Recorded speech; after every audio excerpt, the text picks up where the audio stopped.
مساجد کو علمی حلقات اور دروس سے محروم رکھنا امت کی اکثریت کو علم سے محروم رکھنا ہے، کیونکہ اگر غور کیا جائے تو آپ خود اندازہ لگائیں کہ ہندوستان میں مسلمانوں کی جتنی آبادی ہے ان میں سے کتنے فیصد مدارس اسلامیہ، جامعات یا کلیات میں داخلہ لیتے ہیں۔ مجھے لگتا ہے 1% بھی نہیں۔ پھر اگر ان مراکز تعلیم کو دیکھیں جو کتاب و سنت کی تعلیم سلف صالحین کے منہج پر دیتے ہیں، ان کی تعداد کتنی ہے، اور اہل بدعت اور مشنری اسکولوں میں مسلمان بچوں کی تعداد کتنی ہے۔ پھر اول الذکر میں کتنے باصلاحیت متخرجین یا سند یافتہ طلبہ ہوتے ہیں، اور ان میں سے کتنے تعلیم اور تدریس سے جڑتے ہیں یا کتنے اپنے اپنے علاقوں میں تعلیم اور تدریس اور دعوت و ارشاد سے جڑتے ہیں۔ کتنے گاؤں اور دیہاتوں میں کوئی باصلاحیت عالم نہیں ہوتا۔ شرک اور بدعات، خرافات اور نافرمانیوں کا بازار گرم ہے۔ اہل بدعت بدعتوں کو پھیلانے میں لگے ہیں۔ اہل بدعت کی کثرت ہے اور اہل سنت کی قلت ہے۔ آج امت کی اکثریت ہمارے ملک میں جہل مرکب کا شکار ہے۔ آج پہلے سے بھی زیادہ انہیں صحیح علم اور حق کی طرف دعوت دینا ضروری ہو گیا ہے، کیونکہ آج ڈیجیٹل ٹیکنالوجی اور مختلف ذرائع ابلاغ اور تواصل اجتماعی یعنی سوشل میڈیا کی وجہ سے جو انفتاح آیا ہے اس کا مشاہدہ آج سے پہلے کبھی نہیں کیا گیا تھا۔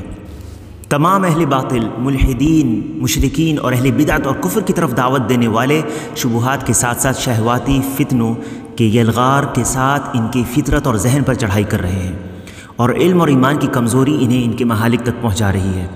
اگر ان کا مقابلہ علم کو نشر کر کے اور انہیں اہل علم سے اور علمی دروس سے جوڑ کر نہ کیا گیا، انہیں قرآن و سنت کی روشنی میں توحید، اتباع سنت کا درس نہیں دیا گیا، اگر انہیں مختلف قضیے میں سلف صالحین کا کیا منہج رہا ہے، اگر ان چیزوں کی وضاحت اور ان کی رہنمائی نہیں کی گئی، تو یہ لا محالہ ان دعات سوء، شیاطین انس اور جن کے شکار ہو جائیں گے، الا من رحم اللہ۔ آئے دن ہم نئے فتنوں کا نام سن رہے ہیں۔ کوئی مہدی ہونے کا دعویٰ کر رہا ہے، کوئی منکرین حدیث کی غامدیت کو اپنائے ہوئے، کوئی قرآنی آیات کی تفسیر متنازع فی تھیوری یا نظریوں کے مطابق کر رہا ہے، کوئی لائیو ڈیبیٹ میں مرتدوں کو بلا کر ان سے مناظرہ کر رہا ہے، کوئی صحابہ کرام پر طعن کر رہا ہے۔ یہ سب اس وقت ہو رہا ہے جب ان کے پاس موبائل وہ جلیس سوء بن گیا ہے جو بستر پر بھی ان کا ساتھ نہیں چھوڑتا۔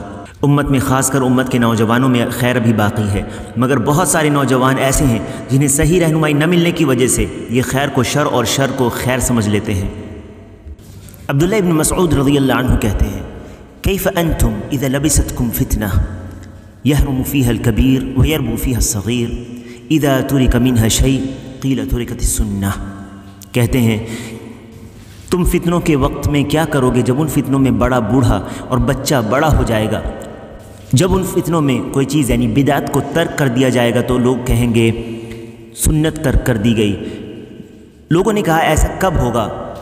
انہوں نے کہا اذا ذهبت علماؤکم وکثرت جہلاؤکم وکثرت قراؤکم وقلت فقہاؤکم وکثرت امراؤکم وقلت امناؤکم والتمست الدنیا بعمل الآخرہ وتفقہ لغیر الدین۔ یعنی جب تمہارے علماء ختم ہو جائیں گے اور جاہلوں کی کثرت ہوگی، قراء بہت ہوں گے، فقہا کی قلت ہوگی، امراء بہت ہوں گے، امین لوگوں کی قلت ہوگی، آخرت کا عمل کر کے دنیا تلاش کی جائے گی، یعنی دنیاوی فائدے حاصل کیے جائیں گے، وتفقہ لغیر الدین، اور دین کو چھوڑ کر دوسری چیزیں سیکھی جائیں گی۔ مسجد میں دروس اور تعلیم کے جو فوائد ہیں وہ اس طرح ہے۔ پہلا فائدہ یہ اخلاص کے زیادہ قریب ہے، کیونکہ یہاں پر دروس میں شامل ہونے کے عوض میں طلبہ کو کوئی ظاہری دنیاوی فائدہ نہیں ملتا اور نہ ہی انہیں شہادہ وغیرہ دیا جاتا ہے۔ اس کا یہ معنی نہیں ہے کہ جو جامعات و مدارس میں پڑھ رہے ہیں ان کے اندر اخلاص نہیں ہے، ایسا ہرگز نہیں ہے، لیکن جو علمی دروس کے لیے مساجد میں آتے ہیں ان کے اندر اخلاص کی زیادہ امید ہوتی ہے۔ دوسرا کہ نبی صلی اللہ علیہ وسلم نے مساجد میں شرعی علم حاصل کرنے کی فضیلت کو بیان کیا ہے، اور یہ نصوص خاص مساجد میں تعلیم دینے یا علم حاصل کرنے پر دلالت کرتے ہیں۔ تیسری بات، اس سے سنت پر عمل ہوتا ہے اور یہی ہمارے اسلاف کا طریقہ رہا ہے۔ چوتھی بات، مساجد کے علمی حلقوں میں انسان دوسری جگہوں کے مقابلے میں زیادہ سکون اور اطمینان حاصل کرتا ہے، نیز یہ گناہوں کی مغفرت کے اسباب میں سے ہیں۔ پانچویں بات کہ مساجد کی ان مبارک مجالس میں اگر اخلاص اور جذبہ ہو تو کم عرصے میں بہت سارے علوم انسان یہاں سیکھ لیتا ہے، جیسا کہ کئی علماء نے صرف انہی مجالس میں علم حاصل کیا مگر وہ امت کے کبار علماء میں شمار کیے جاتے ہیں۔ چھٹی بات کہ کوئی بھی طالب علم ان مجالس میں جڑ سکتا ہے اپنی استطاعت، استعداد اور اہلیت اور وقت کے حساب سے۔